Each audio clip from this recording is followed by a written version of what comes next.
I was born in the suburbs of Chicago. I was the oldest of 9 kids, 5 brothers, 3 sisters. It was a happy childhood.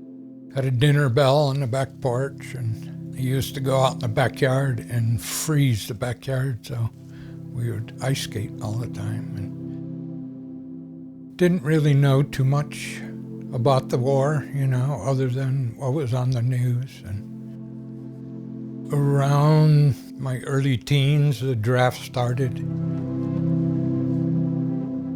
I was 17 in 1969, and it looked like I was going to be drafted. Scary thought. So I thought I'd beat them to it, and got my parents to sign early enlistment papers so I could go in when I was 17, and thought the Navy would be a good place to be to stay away from the war. But as things turned out, 8 months later, I was boots on the ground. So didn't work out like I thought. I went to boot camp in Milwaukee, Wisconsin. I overheard conversation that they needed an entry-level photographer, and they were going to send somebody to school. And I waved my hand and said, pick me. And just by the luck of the draw, I got sent to Pensacola, Florida for 18 weeks of photography school, which was way cool.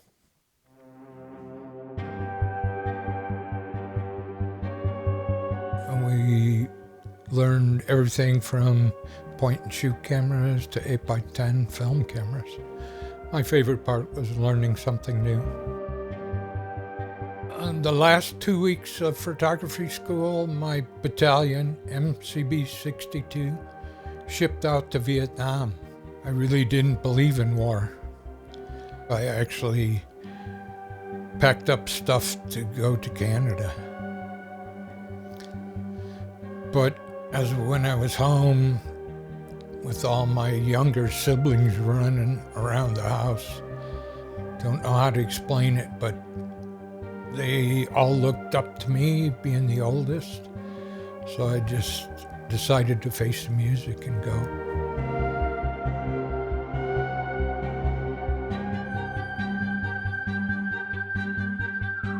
There was bases from everybody: Air Force, Marines, Army, Navy. I was in Vietnam to take pictures with the Seabees construction battalion. Mostly progress reports, machinery, equipment, men, concrete workers, to ditch diggers, to heavy equipment, to road, airport, re-enlistment photos, family photos, almost everything, I had my own photo lab. Yeah, we had quite a few detachments all over Vietnam. So I got to travel a lot and saw a lot of the country, and a lot of bad stuff too that I still can't forget about.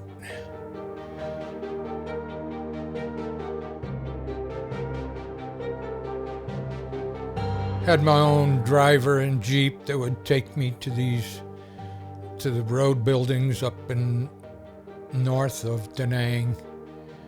We went through a small village, and the Korean Rock Marines had gone through that village and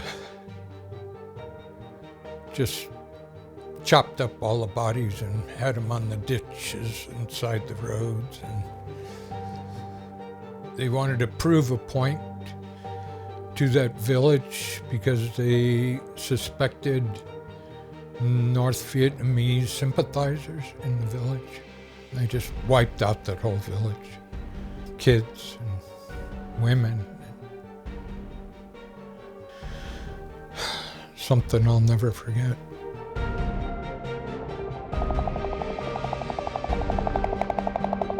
Yeah, when it was nighttime, we were surrounded by mountains, and so we would watch the firefights going on in the mountains. It was like 4th of July. Glad I wasn't up there. Yeah, and you can imagine, I'm an 18-year-old kid, and everything was just so bizarre. I'm glad I wasn't out in the bush following somebody with the radio, or, the uniform of the day was 2 cameras around my neck and a .45 pistol on my hip. Thank God I never had to fire it, Only thing I shot was pictures.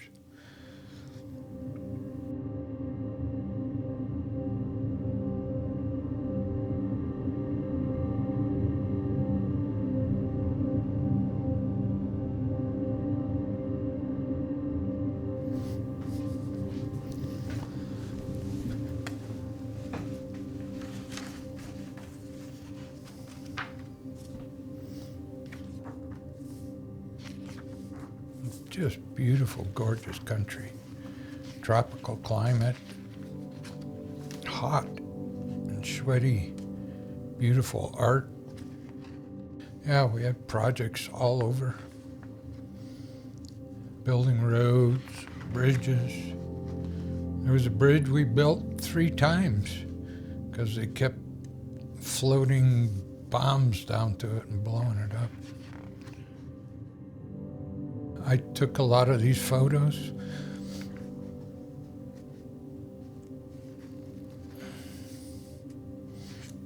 That's a good shot. The headquarters company, which was mine, they call us the heart of the battalion because we're operations, where it all begins. And then this is called the Minuteman. Our cruise book, the Minuteman staff. I worked with all these guys. We had several photographers, and there's me, young 18-year-old pup. Yeah, they sent me up in helicopters from time to time to take aerial photos, and that's a pretty impressive one. And 52 years ago. Amazing. You asked me back then if I lived to be 70 years old, and I told you there's no way.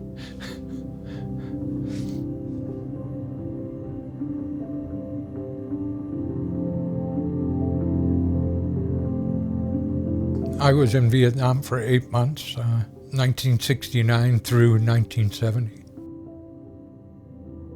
It was April of 1970. We landed in San Francisco, and we had to walk single file across the tamarack with our packs and sea bag. And I remember going through a bunch of war protesters and got spit on and called baby burners. And what a reception. Yeah, I'll remember that forever. I learned early on not to put on my job application that I was a veteran in Vietnam, because people looked down on that, or people thought you were crazy, or people thought you were broken.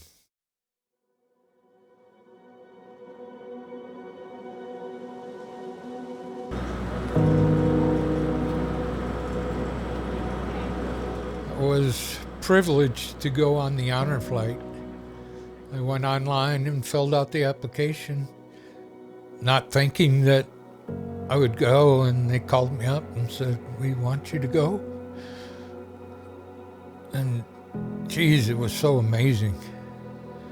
That was my first time in DC. I've never been. Always thought it was a huge city, and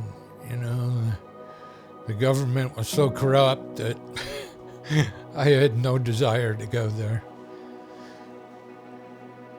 But I had an amazing time. I would like to welcome you all to Washington, D.C.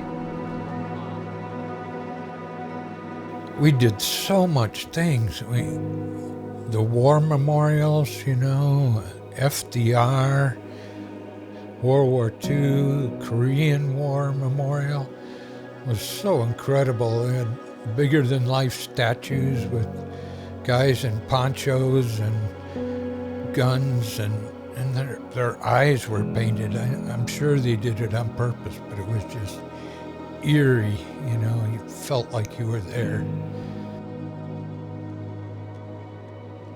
And of course the Vietnam Wall, and first time being at the wall, I didn't look for specific names. It was just all too emotional. I just put my hand on the wall and felt a connection to all those guys that didn't make it back. And I felt, I don't know, you could call it a spiritual connection with all the people that didn't come back. It was hard, but I needed that. I felt a lot of healing and closure. I got to Redmond Airport and I drove my own car, so got in a line which was, I don't know, there was like 12 Harleys there. We had a police escort to the Redmond Fairgrounds, and we got there, and ROTC is dressed up in fatigues, and they're young kids, and they escorted us to our seats, and there was people were clapping, and those things that are always hard for me because I never consider myself a hero, you know. I was a photographer. I didn't see much action over there. I saw lots of horrible things, but I'm no hero.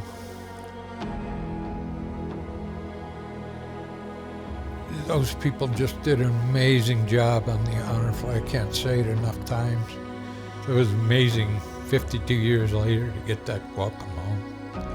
Why couldn't we get that kind of reception when we came home from Vietnam? So I'm grateful to the honor flight for that.